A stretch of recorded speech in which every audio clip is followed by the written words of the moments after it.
ಏನೋ ಮಾನ್ಯತಾ ಟೆಕ್ ಪಾರ್ಕ್ನಲ್ಲಿ ಕೆಲಸ ಮಾಡೋರಿಗೆ ವಂಚನೆ ಮಾಡಲಾಗಿದೆ. ಬರೋಬ್ಬರಿ 50ಕ್ಕಿಂತ ಹೆಚ್ಚು ಮಂದಿಗೆ ಚೀಟಿ ಹೆಸರಿನಲ್ಲಿ ವಂಚನೆ ಮಾಡಲಾಗಿದೆ. ಹೌಸ್ ಕೀಪಿಂಗ್, ಸೆಕ್ಯೂರಿಟಿ ಗಾರ್ಡ್, ಸ್ವೀಪರ್ಗಳೇ ಇವರ ಟಾರ್ಗೆಟ್.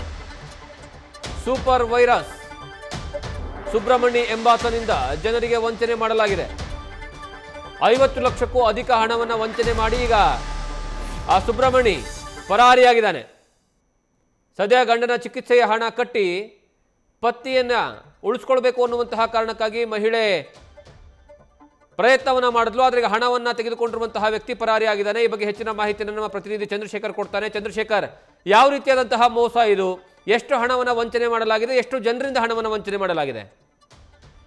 ಜಗದೀಶ್, ಏನು ಈ ಒಂದು ಪ್ರಕರಣಕ್ಕೆ ಸಂಬಂಧಪಟ್ಟಂತೆ ಮಾನ್ಯತಾ ಟೆಕ್ ಪಾರ್ಕ್ ನಲ್ಲಿ ಒಬ್ಬ ಸೂಪರ್ವೈಸರ್ ಸುಬ್ರಹ್ಮಣಿ ಅಂತ ಆಂಧ್ರ ಮೂಲದವನು, ಚಿತ್ತೂರ್ನವನು ಈ ಒಂದು ಕೆಲಸ ಮಾಡ್ತಾ ಇರ್ತಾನೆ. ಅಂದ್ರೆ ಎಕ್ಸಿಕ್ಯೂಟಿವ್ ಸೂಪರ್ವೈಸರ್ ಆಗಿ ಹೌಸ್ ಕೀಪಿಂಗ್ ಅವ್ರಿಗೆ ಕೆಲಸ ಮಾಡ್ತಾ ಇರ್ತಾನೆ. ಈತ ಏನು ವಂಚನೆ ಮಾಡುವ ದೃಷ್ಟಿಯಿಂದಲೇ ಮೊದಲೇ ಪಕ್ಕಾ ಪ್ಲಾನ್ ಮಾಡ್ಕೊಂಡಿದ್ದಂತೆ ಮೇಲ್ನೋಟಕ್ಕೆ ಕಾಣ್ತಾ ಇರುವಂತಹದ್ದು. ಯಾಕೆಂತಂದ್ರೆ ಅಲ್ಲಿ ಏನು ಕಡು ಬಡವರು ತಮ್ಮ ಹೊಟ್ಟೆಪಾಡಿಗಾಗಿ ಏನು 15-20 ಸಾವಿರ ಸಂಬಳಕ್ಕೆ ಹೌಸ್ ಕೀಪಿಂಗ್ ಕೆಲಸ ಆಗಿರ್ಬೋದು, ಆಫೀಸ್ ಬಾಯ್ ಕೆಲಸ ಆಗಿರ್ಬೋದು, ಸೆಕ್ಯೂರಿಟಿ ಗಾರ್ಡ್ ಕೆಲಸ ಆಗಿರ್ಬೋದು, ಜೊತೆಗೆ ಅಲ್ಲಿ ಸ್ವೀಪರ್ ಕೆಲಸಗಳನ್ನ ಕೂಡ ಮಾಡ್ಕೊಂಡು ಜೀವನ ಕಟ್ಕೊಳ್ಳಿಕ್ಕೆ ರಾಜ್ಯದ ಮೂಲೆ ಮೂಲೆಯಿಂದ ಬಂದು ಅಲ್ಲಿ ಇರ್ತಾರೆ. ಅಂತವ್ರನ್ನ ಟಾರ್ಗೆಟ್ ಮಾಡಿ ಅಂತವ್ರಿಗೆ ಏನು ಕಷ್ಟಕ್ಕೆ ಒಂದು ದುಡ್ಡು ಆಗತ್ತೆ, ನನ್ನ ಬಳಿ ಚೀಟಿ ಹಾಕಿದ್ರೆ ನಿಮ್ಗೆ ಹೆಚ್ಚಿನ ಲಾಭ ಸಿಗುತ್ತೆ, ಅಷ್ಟು ಅಂದ್ರೆ ಬೇಗ ಬೇಗ ಚೀಟಿ ಹೋದಂತ ಕಾರಣಕ್ಕಾಗಿ ನಿಮ್ಗೆ ಸಾಕಷ್ಟು ಅರ್ಧಕ್ಕೆ ಅರ್ಧ ಲಾಭ ಸಿಗುತ್ತೆ ಅನ್ನುವಂತ ಹೆಚ್ಚಿನ ಲಾಭಾಂಶದ ಆಸೆ ತೋರಿಸಿ ಅವರ ಬಳಿ 1 ಲಕ್ಷ, 1.5 ಲಕ್ಷ ಈ ರೀತಿಯಾದಂತಹ ಹಣವನ್ನ ಕಟ್ಟಿಸಿಕೊಂಡು ಚೀಟಿಯ ಹೆಸರಿನಲ್ಲಿ, ಅದಾದ ನಂತರ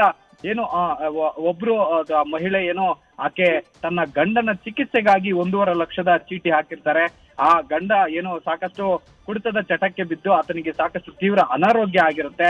ಆಗ ಆಸ್ಪತ್ರೆಗೆ ಸೇರಿಸಿದಂತ ಹಿನ್ನೆಲೆಯಲ್ಲೂ ಕೂಡ ಆಕೆ ಏನು ಸುಬ್ರಹ್ಮಣ್ಯ ರತ್ನಮ್ಮ ಅನ್ನುವಂತಹ ಮಹಿಳೆ ಏನು ಸುಬ್ರಹ್ಮಣ್ಯ ಬಳಿ ಕಾಸನ್ನ, ಅಂದ್ರೆ ಅವರ ಹಣವನ್ನ, ಚೀಟಿ ಹಣವನ್ನ ಕೇಳ್ತಾರೆ.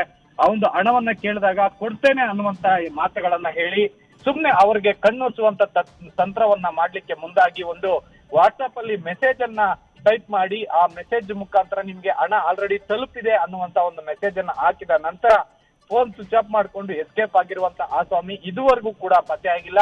ಈ ವಿಚಾರಕ್ಕೆ ಸಂಬಂಧಪಟ್ಟಂತೆ ಏನು ಅಲ್ಲಿ ಇರುವಂತಹ ಸುಮಾರು 50 ಜನಕ್ಕೂ ಹೆಚ್ಚು ಜನರಿಗೆ ಇದೇ ರೀತಿಯಾಗಿ ವಂಚನೆ ಮಾಡಿದ್ದಾನೆ ಸುಬ್ರಹ್ಮಣಿ ಆರೋಪಿ ಅಂತ ಹೇಳಲಾಗ್ತಾ ಇದೆ.